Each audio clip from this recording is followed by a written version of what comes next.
Halo semuanya, kembali lagi ke channel yang seadanya ini. Nah, kali ini gue akan ngelanjutin pembahasan light novel Death March, yaitu di volume 7 yang part 6.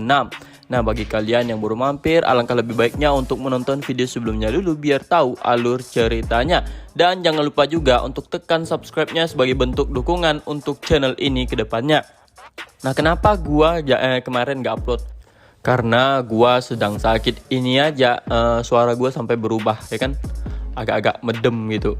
Oke, jangan lagi banyak basa-basi, langsung kita gasken.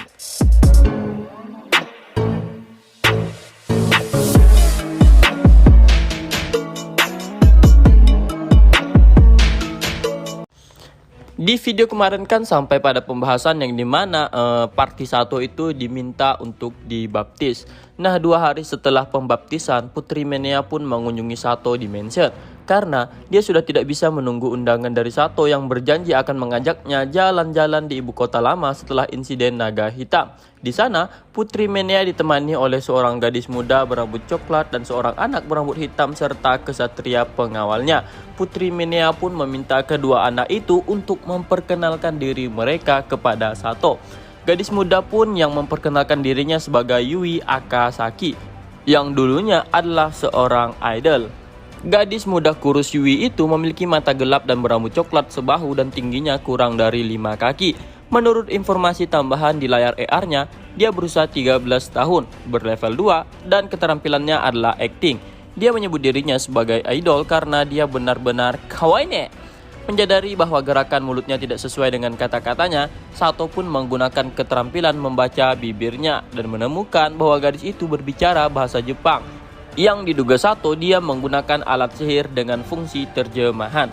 Selanjutnya, anak yang lain pun memperkenalkan dirinya sebagai Aoi Haruka. Untuk anak laki-laki, Aoi yang pemalu memiliki rambut yang agak panjang dan mata hitam yang agak besar. Informasi AR-nya menunjukkan bahwa ia berusia 10 tahun, berlevel 1 dengan keterampilan aritmatika. Sesuai dengan namanya, kedua anak itu adalah orang Jepang yang diduga Sato telah dipanggil oleh kerajaan Putri Menea. Sesuai dengan penjelasan pihak pahlawan tentang pemanggilan tanpa restu dewa, tidak satupun dari mereka yang memiliki keterampilan unik. Mereka bahkan tidak memiliki kemampuan pengecekan status diri yang dimiliki seorang reinkarnasi dan transmigrasi. Saat Sato bertanya kepada Yui dari Jepang manakah dia berasal, Yui pun melompat dan menunjuk ke arah Sato. Kemudian, Yui pun balik bertanya kepada Sato apakah Sato berasal dari Great Island Empire Jepang seperti Aoi atau dari Federasi Jepang Selatan seperti dirinya. Pertanyaan tak terduga dari Yui pun mengirim keraguan yang melesat di pikirannya. Dalam waktu kurang dari beberapa detik, Sato pun berhasil menenangkan dirinya dengan keterampilan poker face-nya. Begitu Sato mulai tenang, dia pun bisa menebak apa arti kata-kata Yui. Sato pun menduga mereka telah dipanggil dari alam semesta paralel Jepang. Karena Arisa dan Hayato hanya mengatakan Jepang, jadi Sato pun hanya berasumsi bahwa semua orang yang dipanggil berasal dari dunia yang sama. Saat Yui mendesaknya untuk menjawab pertanyaannya itu, Sato pun menjawab bahwa dia bukan berasal dari salah satunya. Hanya saja leluhurnya lah yang berasal dari negara Jepang. Sato pun menjawab pertanyaan Yui dengan cerita palsu yang sama dengan dia katakan kepada Nona Ringret. Dengan ekspresi kecewa, Yui pun mengatakan bahwa itu sangat disayangkan karena Putri Menea mengira Sato adalah orang ke-8. Mendengar itu, Putri Menea pun terdiam dan tampak gelisah. Sato pun bertanya kepada Putri Menea, apakah yang dimaksud dengan orang ke-8 itu adalah salah satu dari orang Jepang yang dipanggil ke kerajaannya. Putri Menea pun tampak enggan memberitahu Sato tentang hal itu, tapi dia tidak punya alasan untuk merahasiakannya. Jadi dia pun mulai menjelaskan dengan nada yang tenang bahwa ketika upacara pemanggilan terakhir terjadi, iblis hitam yang lebih besar menyerang kastil kerajaan. Iblis itu pun menghancurkan altar yang digunakan untuk pemanggilan bersama dengan sebagian besar kastil dan membawa pergi orang yang baru saja dipanggil itu. Karena orang-orang yang melakukan pemanggilan semuanya terjebak di bawah puing-puing reruntuhan, jadi tidak ada yang bisa membantu. Menurut saksi mata, orang ke-8 itu diduga adalah anak laki-laki yang memiliki rambut hitam pendek. Namun, karena tidak ada yang bisa melihat wajahnya, jadi itu juga memiliki kemungkinan seorang gadis. Mendengar cerita yang terasa akrab itu, Sato pun kembali menggali ingatannya. Dan yang muncul di benaknya adalah Arisa. Mengingat kastil kerajaan Arisa juga telah diserang oleh iblis yang lebih besar, Sato pun bertanya kapan kejadian itu terjadi. Putri Menea pun mengatakan bahwa itu terjadi lebih dari 2 bulan yang lalu, yaitu sehari sebelum meteor yang tak terhitung jumlah jatuh dari langit di langit utara. Sato pun bertanya-tanya apakah orang ke-8 yang dimaksud itu adalah dirinya, karena ada beberapa kesamaan dirinya dengan orang ke-8 yang dimaksud itu. Meskipun begitu, menurut parti pahlawan, tidak ada orang yang dipanggil di kerajaan Lumok yang memiliki keterampilan unik seperti yang dimilikinya. Sato pun menyimpulkan bahwa dia sendiri mungkin saja adalah orang ke-8 itu, namun dia masih tidak bisa menyimpulkannya. Jadi, Sato pun hanya membuat catatan tentang dirinya pada memopadnya sebagai informasi penting sebagai salah satu kandidat yang mungkin sebagai orang ke-8 itu. Yui pun mengatakan akan sangat keren jika orang normal dari Jepang berhasil menjadi bangsawan yang hebat, sehingga itu akan memberi mereka semua harapan untuk melakukan sesuatu di dunia itu. Aoi pun menyarankan Yui untuk segera menikahi orang kaya saja agar impiannya itu tercapai. Yui pun mengatakan bahwa semua bangsawan di sana memiliki fitur Eropa yang kirang disukainya, karena dia hanya menyukai orang Jepang seperti Sato. Yui pun bertanya kepada Sato jika dia menjadi bangsawan kelas tinggi apakah dia ingin menikah. Sato pun menghargai tawarannya itu, tapi dia tidak tertarik menikahi seseorang gadis remaja. Sambil menatap Yui dengan dingin, Putri Menea pun menyarankan Yui jika dia tidak ingin menikahi seorang bangsawan, setidaknya dia harus belajar terlebih dahulu. Putri Menea pun meminta maaf kepada Sato atas kekasaran Yui. Setelah itu, Sato pun mengarahkan pembicaraan menjauh dari masalah hati dan kembali ke orang Jepang lainnya yang dipanggil. Putri Menea dan teman-temannya pun memberitahu Sato tentang panggilan lain selain ke-8 itu. Putri Menea mengatakan bahwa 2 yang pertama dipanggil mulai berteriak aneh dan menuduh bangsawan, sehingga mereka langsung dieksekusi oleh penjaga. Yang ketiga adalah seorang pria muda. Para bangsawan pun memberinya cincin terjemahan, tetapi pria muda itu melarikan diri dari kastil pada hari yang sama dan dimakan oleh monster di hutan.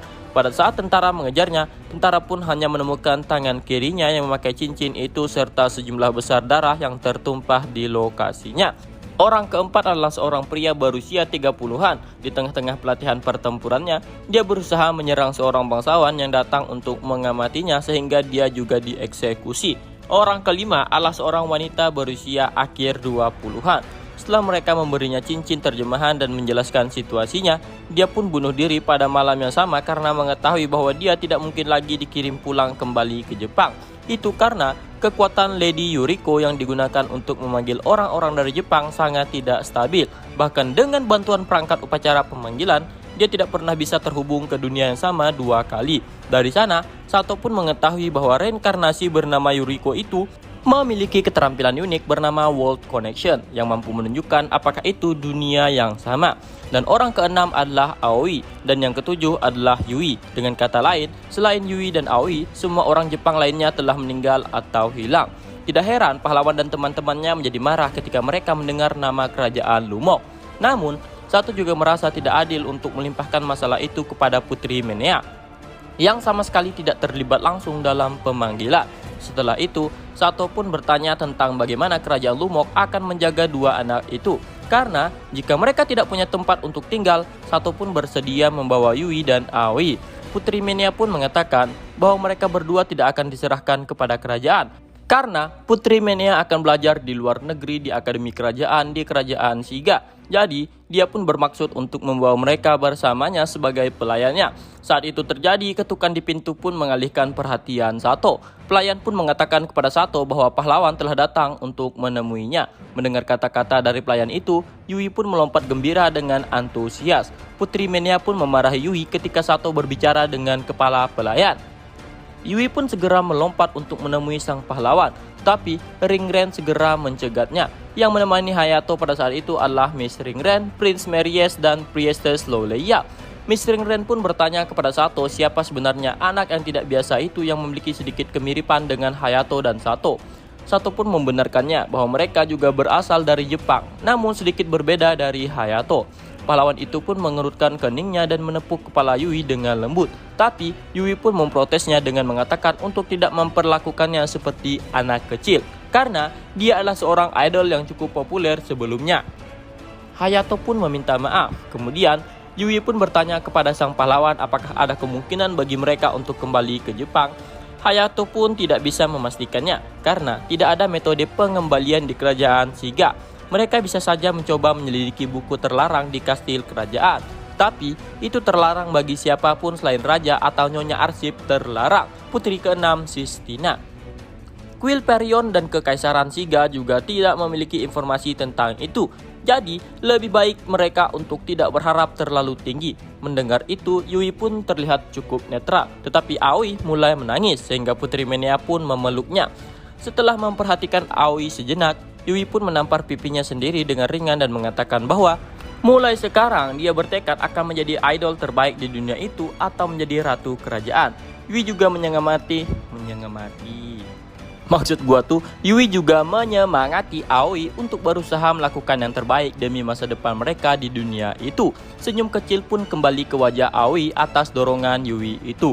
Meskipun Sato sudah terbiasa dengan kehidupannya di dunia itu yang cenderung lebih baik dari kehidupannya di Jepang, namun keinginannya untuk mengirim kabar kepada keluarga serta teman-teman yang ditinggalkannya tetap ada. Sato pun berpikir bahwa sihir luar angkasa tingkat atas bisa membuka gerbang ke dunia tetangga. Jadi, dia pun berpikir menggunakannya untuk mengembangkan mantra untuk mengirim email ke semua dunia paralel tanpa batasan meskipun itu hanya sinyal beberapa ratus byte. Selain itu, Sato juga masih berencana untuk menyelidiki arsip terlarang yang disebutkan Ringren dan Provinsi Parion Loleya sebelumnya. Hayato pun meminta maaf karena tidak bisa memberikan informasi yang mereka harapkan. Kemudian, Hayato pun meminta izin kepada Putri Menea untuk meminjam Sato sebentar. Putri Menea pun mengizinkannya. Atas dorongan sang pahlawan, Putri Menea pun membungkuk untuk pergi dan Sato pun memanggil Arisa ke ruang tamu atas permintaan sang pahlawan itu sendiri. Di atas meja ada alat sihir berbentuk aneh yang diletakkan Meries. Itu adalah perangkat anti menguping yang disebut perangkat kontra kecerdasan Saga 3 tipe A Mark III. Sehingga tidak ada yang bisa mendengar pembicaraan mereka. Sato pun menguji perangkat itu dengan keterampilan clairvoyance-nya dan clairaudience. Tapi semua kabur dengan white noise sehingga itu menegaskan bahwa perangkat itu jelas merupakan perangkat berkinerja tinggi. Kemudian Hayato pun bertanya kepada Arisa, maukah dia bergabung dengannya? Arisa pun menolaknya karena dia ingin tinggal bersama Sato. Hayato pun menggelengkan kepalanya dengan bercanda karena kembali dia ditolak. Hayato mengatakan bahwa dia bersikeras untuk merekrut Arisa karena dia baru saja mengetahui dari Sato bahwa Arisa adalah seorang reinkarnasi dengan keterampilan unik. Selain itu, Hayato juga merasakan sesuatu yang tampak aneh ketika mereka bertanding malam itu setelah melawan naga yang membuat Hayato mencurigai Sato telah menggunakan keterampilan unik berbasis imitasi. Sato pun beralasan bahwa itu hanyalah keterampilan normal biasa. Namun Hayato menyangkalnya karena dia tahu karena dia juga memiliki keterampilan yang tidak biasa. Lalu Sato pun bertanya kepada Hayato mengapa dia membicarakan hal itu. Hayato pun mengatakan bahwa dia tidak bermaksud membuat Sato khawatir karena sebenarnya dia hanya ingin mengajari Sato teknik rahasianya. Karena kehidupan di dunia itu sangat keras sehingga kebanyakan orang tidak mungkin untuk bertahan hidup di luar kota yang terlindungi dengan baik. Alasan Hayato ingin mengajari Sato gerakan dan teknik khusus yang telah dipelajarinya agar Sato bisa melindungi Putri Arisa. Mengingat pola perilaku Hayato sejauh ini, Sato pun yakin niatnya itu benar-benar tulus sehingga Sato pun menerima tawaran Hayato itu. Saat ditanya lokasi untuk latihannya, Sato pun menyarankan reruntuhan labirin di bawah ibu kota lama. Sebagai alasannya, mereka pun memberitahu pihak Hayato bahwa mereka akan mengadakan kontes atas Arisa dan mereka pun pergi ke reruntuhan tanpa mereka. Karena Adipati memiliki agen yang mengawasi Hayato, mereka pun membawa kapal perak ke pintu masuk terowongan bawah tanah. Sementara mereka bergerak, Sato pun melihat bayangan yang mencurigakan yang akhirnya Sato ketahui mereka adalah wanita orc. Sato pun menduga wanita orc itu adalah seorang karyawan toko alkimia di pusat kota yang pernah dilihatnya di peta sebelumnya. Sato tidak ingin ada yang menyaksikan pertandingannya dengan Hayato, sehingga dia pun menandai wanita orc itu untuk berjaga-jaga. Hayato pun menunjukkan skillnya saat dia menjelaskannya. Percepatan ledakan pun membuatnya berlari sekitar 100 kaki. Hayato mengatakan itu adalah skill blink. Keterampilan itu sangat diperlukan untuk melawan monster dan iblis dengan serangan jarak jauh. Namun, itu tidak seperti warp karena jaraknya terlalu pendek. Namun itu bisa dinaikkan beberapa kaki jika Sato naik 5 level. Tapi jumlah poin skill yang dibutuhkan untuk sampai ke sana sama sekali tidak sepadan. Karena dengan jumlah poin itu, Sato bisa menaikkan Blink ke level 9 yang jauh lebih berguna dalam pertarungan. Lalu Hayato pun menyuruh Sato untuk melakukan seperti apa yang dilakukan sebelumnya. Karena jumlah MP yang bervariasi, jadi Sato pun memutuskan untuk mencobanya dengan jumlah yang sama dengan menggunakan Warp. Saat Sato memusatkan kekuatan sihir di kakinya dan melangkah maju, Sato pun memperoleh keterampilan Express Blink, penguatan tubuh, dan Skanda. Sato pun mendapatkan banyak keterampilan, sehingga dia pun perlahan memperlambatnya, lalu berhenti setelah berlari sekitar 50 kaki. Hayato pun memuji apa yang dilakukan Sato, sehingga dia yakin Sato akan mendapatkan skill Blink saat dia naik level. Sato pun berterima kasih kepada Hayato dan mencatat dalam memonya metode praktek yang Hayato katakan kepadanya untuk diterapkan kepada gadis-gadis Beast Folk-nya yang berspesialisasi dalam serangan fisik. Sekali lagi, Hayato pun mendemonstrasikan sihir penguatan tubuh saat dia berbicara. Dengan keterampilan visi ajaibnya, Sato pun bisa melihat sihir mengalir di sekucur tubuh Hayato. Dan skill kekuatan sihir visi ajaib pun diperoleh Sato. Setelah menjelaskan cara kerjanya, Hayato pun menyuruh Sato untuk mencoba mengedarkan kekuatan sihirnya. Dengan patuh, Sato pun mencobanya. Meskipun Sato baru saja mendapatkan keterampilan penguatan tubuh, Sato juga tertarik pada keterampilan lainnya. Sato pun menggunakan jumlah minimal kekuatan sihir untuk mencoba meningkatkan berbagai bagian tubuhnya. Sehingga Sato pun mendapatkan skill strength, skill muscle, enchantment, skill kulit besi, skill shell pertahanan, dan skill magic power armor. Sato pun merasa dia bisa mendapatkan lebih banyak skill lagi jika terus berlatih. Tapi Sato merasa sudah cukup untuk saat ini. Sekali lagi, Hayato pun memuji kemampuan Sato yang mampu memanipulasi sihir dengan baik. Sehingga Hayato pun menyarankan Sato untuk melatih kombinasi Blink dan penguatan tubuh sekaligus. Sato pun berterima kasih atas saran Hayato itu. Setelah itu Hayato pun menyuruh Sato untuk mencabut pedangnya dan memberikan kekuatan sihir ke dalamnya. Karena Sato tidak ingin pedang perinya rusak, jadi Sato pun memutuskan untuk menggunakan salah satu pedang ajaib yang dia buat sendiri. Nah, mungkin sampai di sini dulu untuk pembahasannya. Sebenarnya skripnya ini masih ada ya, tapi suara gua udah nggak kuat. Tenggorokan gua tuh kayak sakit banget sumpah. Jadi sampai di sini dulu untuk videonya. Skripnya sih masih panjang ini, jadi kita lanjutkan di video sebelumnya. Dah sampai segini dulu, see you untuk di video selanjutnya.